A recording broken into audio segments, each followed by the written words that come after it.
श्रीमत्सद्गुणशालिनं चिदचिदे व्याप्तं च दिव्याकृतिं जीवे साक्षरमुक्तकोटिसुखदं नैकावताराधिपं ज्ञेयं श्रीपुरुषोत्तमं मुनिवरै वेदादिकीर्त्यं विभुं तन्मूलाक्षरयुक्तमेव सहजानन्दं च वन्दे सदा। श्री स्वामिनारायण भगवानની જય, અક્ષર પુરુષોત્તમ મહારાજની જય, ગુણાતીતાનંદ સ્વામી મહારાજની જય, ભગતજી મહારાજની જય, શાસ્ત્રીજી મહારાજની જય, યોગીજી મહારાજની જય, પ્રમુખ સ્વામી મહારાજની જય. શાસ્ત્રીમાના વખતમાં બધા બેઠા હતા ને એ ખરી વખત પગે લાગીને પાછળ બેસવા જતા હતા. આગળ જગ્યા ખાલી હતી, એટલે આગળ અહીં બેસ ને. મારે કહ્યું છે કે જેને જ્યાં ઘટે ત્યાં બેસવું, પાછળ કેમ જાય છે? સ્વામી એની સાથે મને નહીં ફાવે. શું કે એની સાથે મને નહીં ફાવે. હજુ આ પૂરો ઓલો બોલી ઉઠ્યો, એ બેસે હું ઊભો થઈ જઈશ, એ બેસે તો હું ઊભો થઈ જઈશ. એને એમ કે મારી નહીં ફાવે એટલે હું કંઈ નમતો મૂકું. શેરને માં સવા શેર, એ બેસે તો ખરો, હું ઊભો થઈ જાઉં. લો કેવું કે આ દેહાયમાન. પછી દેહાયમાનમાં બીજું બધું આવે છે, બધું ઘણું અંદર. આપણે આ દેહને કારસો ના આપીએ, સેવા કરવાની, તો મનથી તો બધા બરાબર છે, પણ શરીરને પણ કારસો આપવો, કરવો. ટૂંકમાં આળસ ત્યાગ કરો. આ બધું અને આ બાજુ વરો, જાગો, આપણે કરવાનું કરો, બીજું ત્રીજું ના કરો. પછી અવરો પક્ષ, હા, ખોટી વાતનો પકડી રાખે ને પછી અવરા માણસનો પક્ષ રાખે. પક્ષ આમની બાજુ ઢળો તમે. પ્રમુખ સાહીને આ ભગવાને સંતના વચન સાચા થાય ને એ રીતે વર્તો, એ રીતે વિચારો.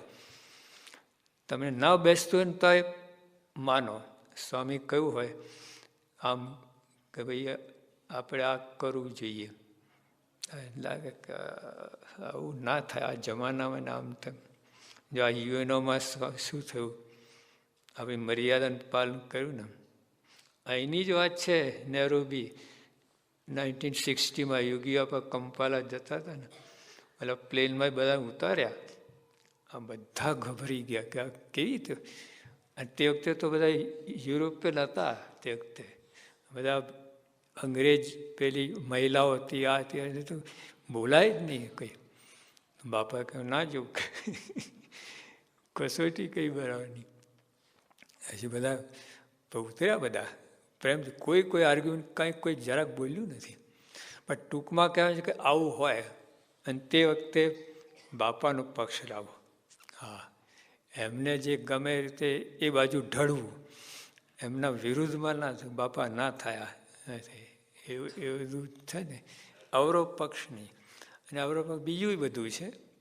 હા, બધા એવા માણસ હોય એના પક્ષમાં ભરીએ અને ભગવાન સામે પડાય એવું ના કરું.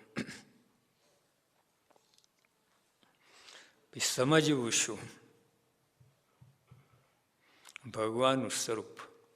જો ગુણાત્મા નિયમ પારવા, ભગવાનનું સ્વરૂપ સમજવું, સંતનું સ્વરૂપ સમજવું, તેને ધન્ય છે, ધન્ય છે, ધન્ય, તેના પર રાજી રાજી રાજી. આ સમજો આપણે. પછી રાખવું શું? બ્રહ્મ થઈને પરબ્રહ્મને. આપણી ફિલોસફી છે અક્ષર ને પુરુષોત્તમ. આપણે અક્ષર પુરુષ એટલે અક્ષર ને પુરુષ બેની બે ચરણની જ ઉપાસના છે. બે ચરણ, ચાર ચરણ ઉપાસના નથી. જો બીજે બધે ચાર ચરણ ઉપાસના છે, લક્ષ્મીનારાયણ, નરનારાયણ, આ બધા. આપણે તો બે જ ચરણ ઉપાસના છે. પણ કેવી રીતે ઉપાસના? બ્રહ્મરૂપ થઈને. એટલે જેમ અત્યારે નાહી ધોઈને આવ્યા ને તમે, આપણે ભગવાન આગળ જવું હોય, આરતી કરીએ, નાહી ધોઈને આવીએ, તે દેહની શુદ્ધિ છે. એમ આત્માની શુદ્ધિ થઈને ભજન કરવું. જો પહેલાં દેહની શુદ્ધિ આવે, પછી મનની શુદ્ધિ, પછી જીવની શુદ્ધિ. એટલે આ જે અક્ષરરૂપ થઈને પરબ્રહ્મની ઉપાસના કરવી એ કંઈ સાંપ્રદાયિક વસ્તુ નથી, એ યુનિવર્સલ છે. જો નાવું ધોવું છે એ ખાલી આપણા BAPS વાળાને જ છે, સ્વામિનારાયણ સંપ્રદાયના વાળાને છે નાવું ધોવું? આખી દુનિયાના છે, બધાના છે. અરે ભેંસને નવડાવે છે, આ કૂતરા બિલાડીને નવડાવે, એના સ્પેશિયલ સાબુ આવે છે. એટલે એ કંઈ સાંપ્રદાયિક વસ્તુ નથી. હા, કોઈ સવારે ના, કોઈ સાંજે ના, કોઈ અઠવાડિયે કરે ને. અમારે કેટલ અમે કાકા તો 62 વર્ષે નાહ્યા, જન્મ્યા કોઈ નાહેલા જ નહીં. સંતોએ પકડીને ઘસીને પોપડા કાઢ્યા. પણ નાયા એટલે ટૂંકમાં કહે કે નાવું એ કોઈ સાંપ્રદાયિક વસ્તુ નથી, એ શુદ્ધિકરણ છે, દેહની શુદ્ધિ. એ મનની શુદ્ધિ છે. આપણે આ ભજન ભક્તિ કરીએ, સારી ભાવના, સારા ગુણો, મનની શુદ્ધિ છે. તેમ જીવની શુદ્ધિ છે. જીવ પણ ખરડાયેલો છે કામ, ક્રોધ, લોભ, મોહથી. તો એને સાફ કરવું એ બ્રહ્મરૂપ થવું. જીવની શુદ્ધિ એટલે બ્રહ્મરૂપ થવું, આત્મારૂપ થવું, શુદ્ધ આત્મારૂપ.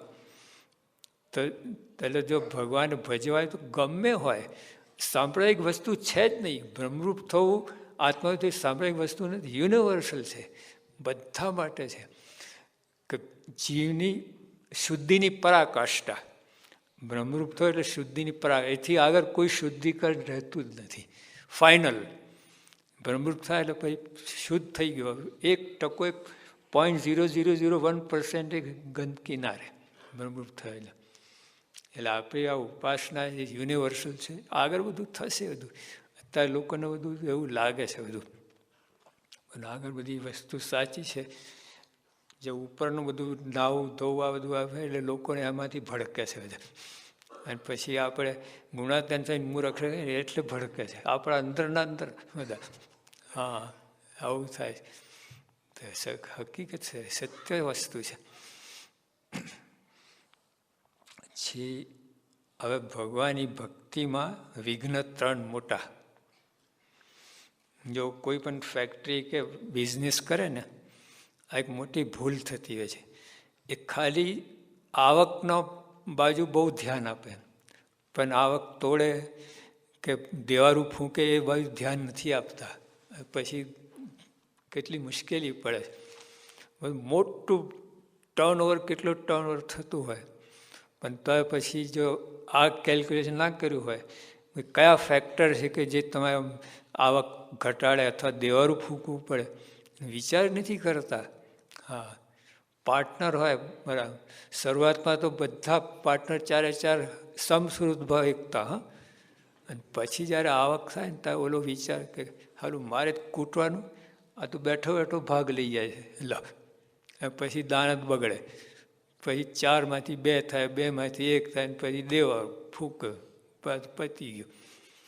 તો જ્યાં એમ સત્સંગની અંદર પણ કયા ફેક્ટર છે જે તમને પાછા પાડે.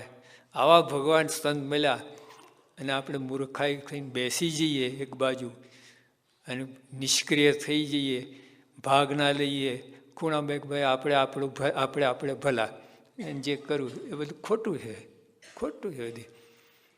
એ સત્સંગ મૂક્યો બરાબર જ છે. નિષ્ક્રિય થાય ને સત્સંગ મૂક્યા બરાબર છે. ખાલી પેલો ને પેલા કીર્તનમાં છે ને, આ તો હરતા ફરતા પિંજરા. હરતા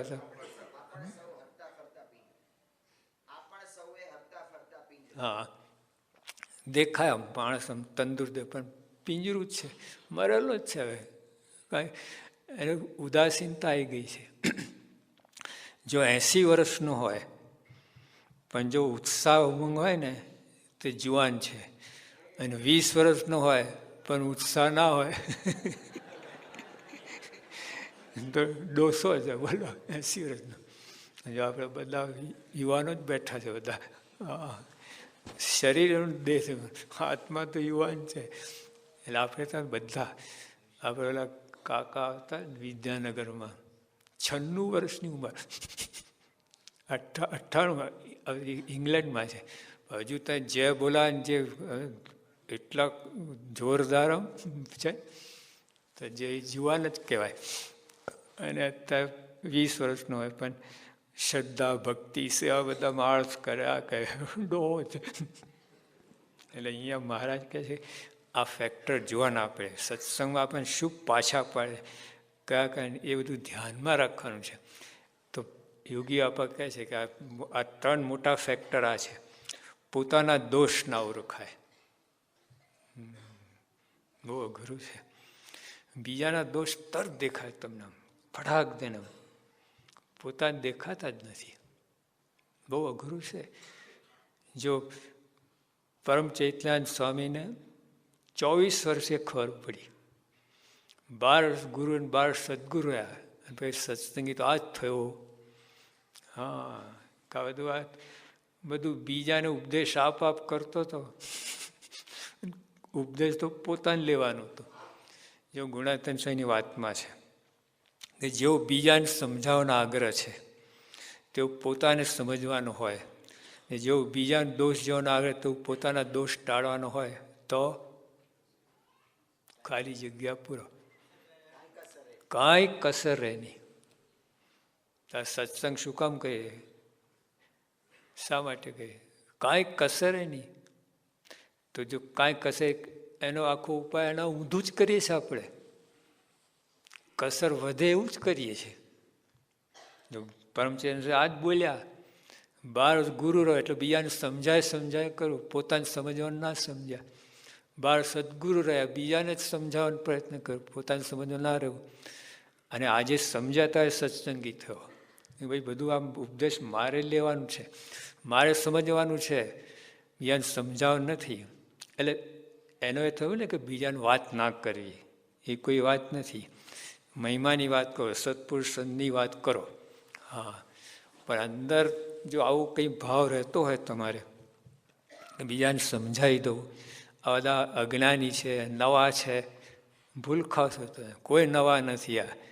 આ બધા કેટલા જન્મના સંસ્કાર છે, આ તો આ ભગવાન એવા એમને બનાવ્યા છે. જો રતો બસ્યો તો મારા વખતમાં આ એકદમ ગાંડા જેવો, મારે કે મારી બેસ્ટ ફ્રેન્ડ, લો બાજુમાં જ બેસાડે, રતો અહીંયા બેસ. એકવાર મહારાજે પૂછ્યું, રતો આ બ્રહ્માંડ કેવા? આ કે એક કવિ એક લીટી આવી, મોટો કવો થઈ ગયો. આવું બોલ્યા. મેં કે સુરા છે કે હા એ તો મારી માસીને વશ છે, મારી માસીને વશ છે. પછી બંને કે મહારાજ એ નથી બોલતા, અમારે તમે બોલો છો કે એને હું ગતાગમ છે, એને કંઈ આવે જ નહીં. તારે જે કહેવાનું શું કે આ મહારાજ એટલે આ ઓર્ડનરી નથી આવતા, તમને દેખાય. રતો હશે હાવ મારા એવું કહે છે ને, ઊભા થઈને ઓલા બ્રહ્માંડ છે માથે હાથ મૂકીને કોઈના પગ ઉપર પગ મૂકીને દોડ્યો. મારે વાત કહીને આવું કર્યું, એટલે લાગે તો ગાંડા જેવો, નથી એવું. મહારાજે એક સ્ક્રૂ ઢીલું કર્યું છે ભગવાને, એ સત્સંગમાં રહે. જો સ્ક્રૂ ટાઈટ હોય ને તો પોતે ગુરુ થઈને ભગવાન થઈને પૂજાત. હા, એટલે જરાક કર્યું હતું એટલે બેઠા છે. એટલે સત્સંગ બધા નથી, એટલે આપણે ભૂલ ખાઈએ છીએ, મનમાં એવું હોય. આ બધા મોટા છે. મારે પોતે પ્રથમના 28માં વાત કરી છે કે જેને સત્સંગ વધારો થવાનો હોય, જોજો, જેને સત્સંગ વધારો થવાનો હોય તેને દિન પ્રત્યે સત્સંગી માત્રનો ગુણ જ આવે. દિન પ્રત્યે ડેલી દિન પ્રત્યે સત્સંગી માત્ર, ક્યાં મોટા નાના કહેવાય, એનો ગુણ આવે. તો આવી રીતે હોય. અને પોતાને ન્યૂન સમજ, બીજાને અધિક સમજે. જો આ કલમ બહુ ભારે, આ બુદ્ધિઓ બેસે એવી છે જ નહીં. આ બુદ્ધિ લડાવે તો આ કલમ બેસે એવી છે કે તમે આટલા વર્ષથી સત્સંગ કરતા બીજા અધિકને તમે ન્યૂન.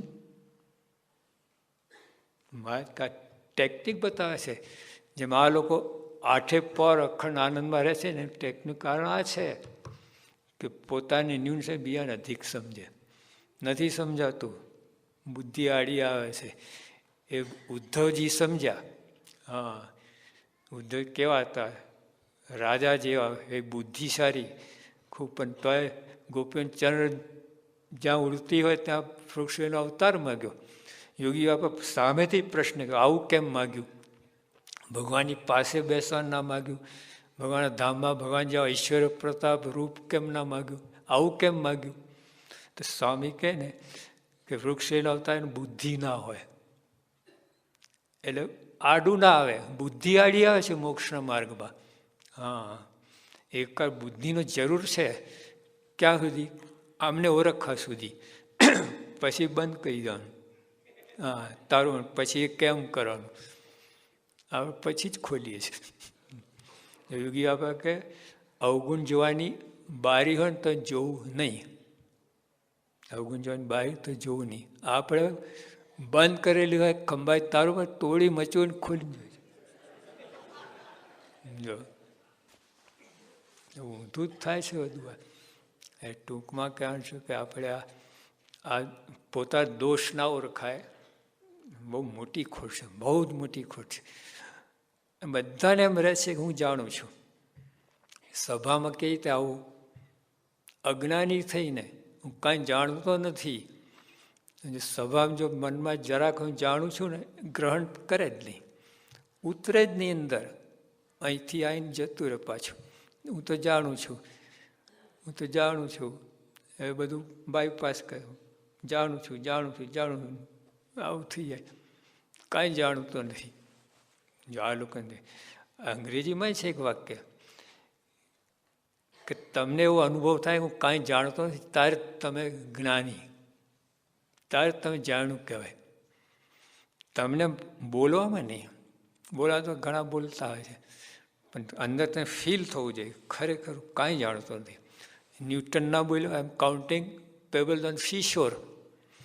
જ્યારે એના વખાણ થાય, ભાઈ તમે તો કમાલ કરી, કાંઈ નહીં, બધું જોતા મને લાગે હું તો દરિયા કિનારે શંખલા વીણું છું. જો એટલે આમ જોવાય તો આપણે શું એમની આગળ. એટલે આપણે બધું શાબ્દિક રીતે બધું જાણવું ના જાણવું એવું સમજતા હોય છે, માહિતી રૂપે શાબ્દિક રીતે. અત્યારે જમાનો જેવો છે, યુ આર ડ્રાઉન્ડ ઇન ઇન્ફોર્મેશન. આપણે માહિતીની અંદર ડૂબેલા છીએ, એમાંથી એક ટીપું અંદર જતું નથી. હા, પાણીની અંદર તમે પડ્યો, નિર્જરા પાસે પાણી 3 કલાક અમે નાહ્યા હતા, પણ બહાર નીકળ્યા તો તરસ તરસ પાણી પાણી માગતા. તો જેમ આટલું બધું ઇન્ફોર્મેશન છે, પણ અંદર એક ટીપું ગયું નથી. જાણવું આ કહેવાય. એટલે અહીં પોતાના દોષ ઓળખાય એ કહ્યું. પછી ભગવાનના ભક્ત કે મન નોખું પડી જાય છે, એ ના થવું જોઈએ. જરીક વાતમાં જરાક ઉદાસીનતા, તમારી સાથે ના ભરો, તમે સંમત ના થયો ને કેન્સલ તરત જ. આપણે માનવ માત્રની કમજોરી છે. આ આખા હ્યુમન રેસની મોટા મોટી એક વીકનેસ હોય ને, આ કોઈનો જરાક એ તમારી સાથે સંમત ના થયો ને કેન્સલ. તમે ખોટા હતા હોય ને, ખોટા હતા મારે સંમત થવું જ જોઈએ એવું આપણે મનમાં આગળ રાખીએ છીએ, તો એ તો ખોટું જ કહેવાય ને. સંપની અંદર બહુ જરૂર છે. એ હવે કેટલું બોલ્યા છે સંપ માટે. પૈસા નથી જોઈતા, સંપ જોઈએ છે. આ યોગી આપા પૈસા ના જોઈ તો શું વાતમાં માલ છે. હવે હું ટપાલની સેવામાં હતો ને, 13 પૈસાની ટિકિટ, લાલ ટિકિટ આવતી એમ એક્સપ્રેસ ડિલિવરી માટે. એ લગાડો તો રવિવારે તમને પોસ્ટ મળે એમ એક્સપ્રેસ ડિલિવરી. મારી પાસે ટિકિટ 13 પૈસાની હતી નહીં, અને બીજી મેં કહું તો 12 પૈસા થાય, 14 થાય, 12, 14 થાય, 15 થાય, 13નો મેળ ના આવે. પછી મેં 14 પૈસાની લગાડી. કોઈ તે દિવસે બાપાને પૂછ્યું કેટલી ટિકિટ લગાડી, કે 14 પૈસા. કેટલી લગાડવી પડે, કે 13 પૈસાની. કેમ 1 પૈસો વધારે લગાડ્યો? ન આપણા બાપનો. જેને 1 પૈસોને પણ ગણતી છે. જો સ્વામી બાપા આપણે તમે વાંચો શાસ્ત્રી યજ્ઞ પુરુષદાસ, એની અંદર પ્રમુખ યોગી અપાએ શાસ્ત્રીમાં પત્ર લખ્યો કે ઓલી ત્યાં ₹1 ને 4 આની ટિકિટ એમાં આવી ગઈ છે, તો તે સાચવજો, ધ્યાન રાખીને એનો ઉપયોગ કરજો, આવું લખ્યું. એ પુરુષ કે મારે પૈસાની જરૂર નથી, સંપની જરૂર છે. પૈસા કરતાં સંપની કિંમત વધારે છે. એ ટૂંકમાં સંપ વધારે જરૂર છે. સંપ છે ને આપણું અસ્તિત્વ છે. જે તમે આપણે પેલું ડોલમાં પાણી ભરેલું હોય, 6 મહિના સુધી ઉપરનું એક થોડુંક ઇવેપરેટ થાય, બાષ્પીભવન, બાકી બધું પેક રહે કે નહીં. પછી છલાકમાં તો પાણી ઢોરી દો તો 5 મિનિટમાં બધું બાષ્પીભવન થઈ જાય. કેમ? બધા ટીપા નોખા પડ્યા, અસ્તિત્વ મટી ગયું. એટલે સંપ ના હોય તો આપણું અસ્તિત્વ ખોઈ બેસીએ આપણે. આ બધું કેટલા ગયા આપણે, હજારોની ગુલામી એટલે જ ભોગવીને, હજારોની ગુલામીનું કારણ હા, મોટા મોટા પરિવારો, મોટી ફેક્ટરીઓ, મોટા મોટા પેલો આપણે કંઈ એસોસિએશન બધા નાશ પામાય. કુસમ અંદર આવો ને ખલાસ બધું. અને સપ રાખવામાં અહમ જ આડું આવે છે. માન છે ને તોડી જ નાખે સંપ. હા, માન છે ને આતંકવાદી છે, એને ઘૂસવા જ ના દેવું આપણા મંડળની અંદર. મંડળની અંદર માનને પેસવા જ ના દેવું. માન પેઠો ને ફૂકા છદાન મેદાન કરી નાખે. જો મનમાં એમ થયું કાંઈ પણ માન માટે અથવા માનની અપેક્ષા, એટલે ખોટે રસ્તે ચડી ગયા, રોંગ હાઈવે પકડ્યું તમે, અક્ષરધામ હાઈવે નહીં. એટલે ખાસ ધ્યાનમાં રાખવું. એટલે સંપ એટલે અહીંયા મારી જેવી વાત કરે કે ભગવાનના ભક્ત કે મન નોખું પડી જાય, એ મોટું વિઘ્ન છે આ. હા, પછી કુસંપ આવે અંદર, મન નોખું પડે ને, બેદરકારી થાય, કોઈ કોઈને પડી ના આવે, કોઈને પગે ના લાગે, કોઈ પૂછે નહીં, આમ બધું ઊંધું જ થાય. જેને કહે ને ઊંધું જ થવા લાગે. પછી ભગવાનના ભક્ત કે બેપરવાહી થઈ જાય. જો થઈ જાય પછી એકવાર મન ઉદાસ થયો, તમને મનમાં ધક્કો લાગ્યો, મને કોઈ પૂછતું નથી, મારી કોઈને કદર નથી, આ બધું આમ ને તેમ બધા નવા આવ્યા છે ને બધું આમ થાય ને બધું બાફે છે ને કંઈ, એવું ના થવું જોઈએ. આ પ્રમુખ છે જો તમે વિચાર કરો, આવા સંજોગ કેટલું કેફને આનંદ છે, એમને કેટલા પ્રોબ્લેમ છે. તમને તો ખાલી એક મંડળનું, એમાં તો આખા સત્સંગનું છે, દેશ પરદેશ બધાનું ધ્યાન, અને બધું જાણે છે A to Z. તમને તમારું જેટલું ખબર, પ્રમુખને તમારી ખબર હશે. તો મંડળને બધાની ખબર છે, ઉદાસીન નથી સેવતા. હા, કેટલા ભયંકર પ્રશ્ન, કેટલું હવે બધા આપણે છે ને એક બાજુ ઊંધા પડીએ એવા પ્રસંગો બને. તો બાપાને એમાં સ્થિર રહે છે. હા, જાણે કે જો હું ઉદાસ થઈ તો બધું આ તો ખલાસ થઈ જશે. જો કંઈ થાય જ નહીં, હવે મનમાં પ્રશ્ન થતો જ નથી, પણ તોય કહેવાનું છે કે એમની વર્કિંગ કાર્ય પદ્ધતિ આવી છે. હા, એટલે આપણે પણ સત્સંગ મૂકી દે એવો વિચાર આવો જ ના જોઈએ. તમે ગમે એમ થાય, આપણા ચૂરે ચૂરા થઈ જાય, આપણું અસ્થિ મટી જાય ને તો સત્સંગ ના છોડવું, આવું પહેલાં દ્રઢ કરવું. કારણ કે અહીં બધું થવાનું જ છે. સત્સંગમાં 3 વાત થાય છે, ખબર છે? એક દેહાયમાનનું ખંડન, પહેલામાં પહેલું માનનું ખંડન તમારે, વિષયનું ખંડન, પછી ત્રીજું સ્વભાવનું ખંડન. હા, સ્વભાવ તો હાલતા ચાલતા, આ બધું એના માટે જ. પેલા બોક્સિંગ કરે ને, બોક્સર પેલા તો મેનેજર હોય ને 2 બાઉટ ગોઠવી આપે, બસ એને બીજું કાંઈ નહીં, બેને લડાવવાનું કામ ગોઠવી આપે કે તમારા 2 વર્લ્ડ ટાઇટલ માટે આ તમે બેને લડવાનું.